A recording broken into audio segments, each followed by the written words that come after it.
दुनिया का एक ऐसा खतरनाक देश जहां 7 बजते ही दुकानों के शटर और घर के दरवाजे बंद हो जाते हैं। एक ऐसा देश जहां रंग बिरंगी झील बहती है। इस देश में गरीबी, बेरोजगारी और भ्रष्टाचार जड़ तक फैला है, लेकिन फिर भी यहाँ के लोग काफी हंसमुख माने जाते हैं। इस देश में मिलते हैं मीठे पानी की सबसे बड़ी झील। यहाँ हर 10 किलोमीटर के दायरे में लोगों की भाषा बदल जाती है। यहाँ आज भी कई ऐसी जनजातियाँ हैं जो बाहरी दुनिया से दूर जंगलों में रहती है और इसे अफ्रीका के सबसे गरीब देशों में शुमार किया जाता है। हम बात कर रहे हैं चाड देश के बारे में, तो देर किस बात की अपना सीट बेल्ट बांधे अच्छे से और निकलते हैं चाड की एक शानदार और जानदार डिजिटल सफर पर। दोस्तों, चाड देश का ऑफिशियल नाम है द रिपब्लिक ऑफ चाड और ये मध्य अफ्रीका में बसा एक लैंड लॉक देश है, जिसके उत्तर में लीबिया, दक्षिण में सेंट्रल अफ्रीकन रिपब्लिक, पूर्व में सूडान और पश्चिम में नाइजीरिया और कैमरून स्थित है। चाड दुनिया के 16 लैंडलॉक देशों में से एक है, जिसके लगभग 80% पर रेगिस्तान और धूल भरे मैदान है, जिस वजह से देश का क्लाइमेट बहुत ही अलग है। यहाँ आप दिन में पसीना बहा देने वाली गर्मी महसूस कर सकते हैं, तो रात को रजाई निकालने वाली सर्दी। हालांकि बारिश और चाड के बीच जरा कम ही बनती है, ठीक वैसे ही जैसे चाड और लग्जूरियस लाइफस्टाइल अमीरी की कम बनती है। दरअसल चाड अफ्रीका के सबसे गरीबी देशों में से एक है, जहाँ बसी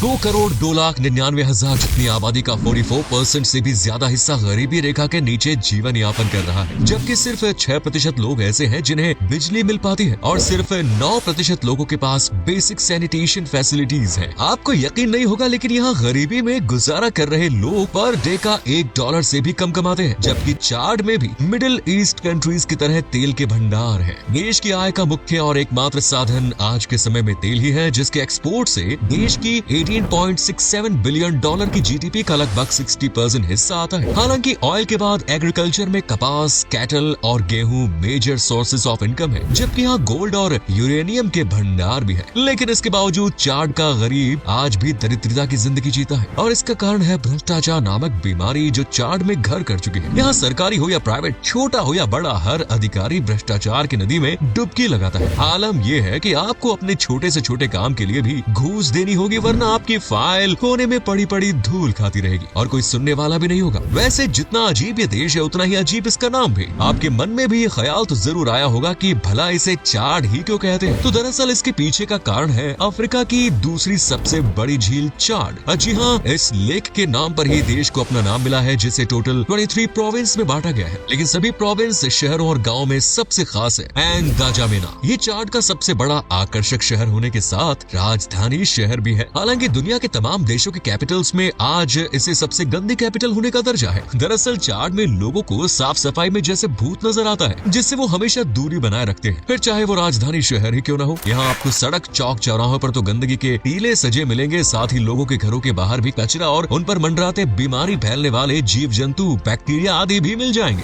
तभी तो चाड को दुनिया के सबसे ज्यादा बीमार देशों में शुमार किया जाता है। और बेगैरती की बात तो ये है कि चाड में कोई ढंग की मेडिकल फैसिलिटी भी नहीं है। यहाँ प्रति 10,000 लोगों पर सिर्फ एक डॉक्टर मौजूद है, जबकि बीमारियां इस देश में बिन बुलाए मेहमान की तरह कभी भी दस्तक दे जाती है। आलम यह है कि एड्स, निमोनिया, डेंगू जैसी तमाम बीमारियों के चलते यहाँ हर साल सैकड़ों लोग अपनी जान से हाथ धो बैठते हैं। कहते हैं कि किसी भी देश की सूरत और सीरत बदलने में सबसे बड़ा हाथ युवाओं का होता है, लेकिन चाड के लिए तो ये कहावत ईंट बराबर पत्थर है, यानी 0 आउट ऑफ 0, क्योंकि यहाँ का युवा पढ़ाई से ज्यादा नशे में झूमना पसंद करता है। देश में पहली यूनिवर्सिटी साल 1971 में खोली गई, लेकिन आज हालात ये है कि यूनिवर्सिटी में बच्चों से ज्यादा वीरान की नजर आती है। हालांकि पढ़ने वाले पढ़ते हैं, लेकिन गरीबी, बेरोजगारी और तंगी इतनी है कि ना चाहते हुए भी हर बच्चे को बचपन से ही मजदूरी शुरू करनी पड़ती है, ताकि भूख से मरने की नौबत न आए। यहाँ माता पिता भी बच्चों की उम्र 5 से 6 साल होते ही उन्हें स्कूल की जगह काम धंधा ढूंढने के लिए भेज देते हैं। यानी यहाँ युवा बचपन में मजदूरी करता है और जवान होते ही देसी का दामन थाम लेता है। इसीलिए चाड को सबसे बर्बाद देश और अफ्रीका का मृत हृदय यानी डेड हार्ट ऑफ अफ्रीका कहा जाता है। लेकिन दोस्तों, चाड की महिलाएं बड़ी मेहनती, खुशमिजाज और केयरिंग मानी जाती है। ये अपने परिवार को, बच्चों को पालने के लिए पुरुषों से ज्यादा मेहनत करती है। खेती हो या मिल, फैक्ट्री हो या कोई कंस्ट्रक्शन साइट, चाड में आपको महिलाएं पसीना बहाती नजर जरूर आ जाएंगी। ये दिन भर मेहनत करती है, लेकिन इसके बाद भी ज्यादातर रातें भूखी सोती है। इसका कारण है यहाँ के पुरुष जो महिलाओं के पैसे छीन कर अपनी अय्याशी और शराब पीने में गुजार देते हैं। लेकिन एक बात जो चाड वासियों को दूसरों से अलग बनाती है, वो है इनकी खिलखिलाती मुस्कान, जिसे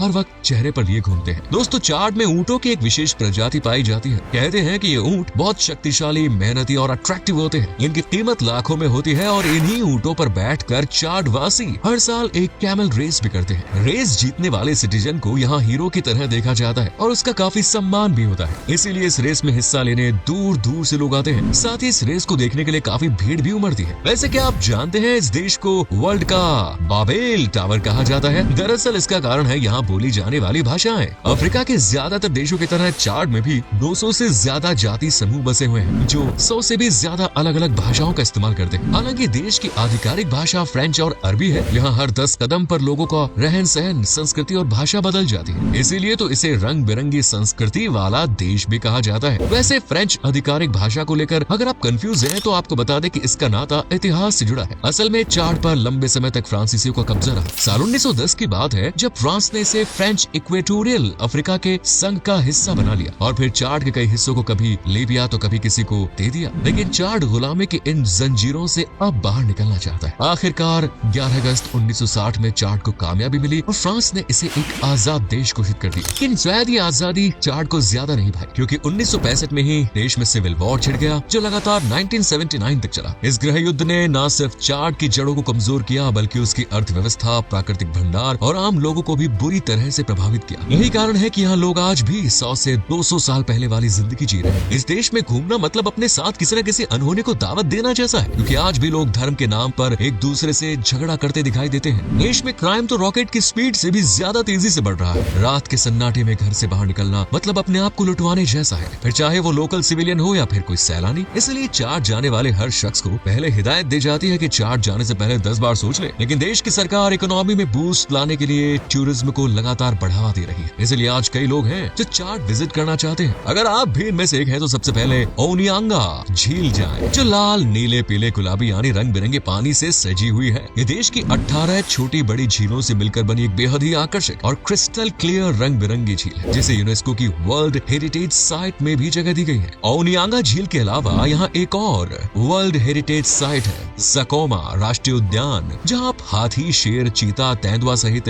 कई अन्य जानवरों का दीदार भी कर सकते हैं। इसके बाद आप एमी कौसी भी जा सकते हैं। ये दरअसल चाड का सबसे ऊंचा पर्वत है, जिसकी ऊंचाई 3415 मीटर के लगभग है। गर्मी हो या सर्दी, पर्वत की खूबसूरती सदाबहार है, यानी हर मौसम में ये मनमोहक ही नजर आता है। वैसे अगर आप मीठे पानी की सबसे बड़ी मछली देखना चाहते हैं तो इसके लिए भी आपको चाड जाना पड़ेगा, क्योंकि यहीं मिलती है नील पर्च। इसे मीठे पानी की सबसे बड़ी मछली कहा जाता है, जिसे देखना काफी अद्भुत एक्सपीरियंस हो सकता है। वैसे गजब का एक्सपीरियंस तो फायालार्जियो शहर को देखकर भी होने वाला है। सहारा रेगिस्तान के किनारे पर बसा ये एक ऐतिहासिक और चाड का सबसे अनोखा शहर, जहाँ चारों तरफ रेगिस्तान की रेत और धूल भरी हवाएं देखने को मिलती है। यहाँ आप न सिर्फ टेंट लगाकर कैंपिंग कर सकते हैं बल्कि ऊंटों की सवारी भी कर सकते हैं। हालांकि दिन के समय में ये जगह काफी गर्म मानी जाती है, लेकिन जैसे जैसे शाम ढलती है इस जगह की सुंदरता कई गुना बढ़ जाती है। वैसे घूमने के लिहाज से चाड का राजधानी शहर एनजामेना भी कुछ कम नहीं। हाँ, गंदगी है लेकिन शहर में काफी कुछ है जो आपकी ट्रिप को यादगार बना सकता है, क्योंकि ये शहर कई ऐतिहासिक इमारतों, पार्क और नाइट क्लब्स का घर है। लेकिन नाइट क्लब में जाने के लिए भी आपको अपनी सेफ्टी खुद ही करनी पड़ेगी। यानी हम कह सकते हैं कि चाड घूमना उतना भी आसान नहीं है। हर कदम फूंक फूंक कर रखने की जरूरत होगी। चाड में कई अजीबोगरीब नियमों का पालन भी किया जाता है, जैसे इलिटरेट होने की वजह से यहाँ कम उम्र में ही शादी का रिवाज है। लड़कियों की उम्र 18 साल होते ही उन्हें शादी के बंधन में बांध दिया जाता है। इस देश में मेल्स के लिए एक इंस्ट्रूमेंट बजाना कंपल्सरी है, जिसे काका की कहते हैं। फंक्शन हो या त्योहार,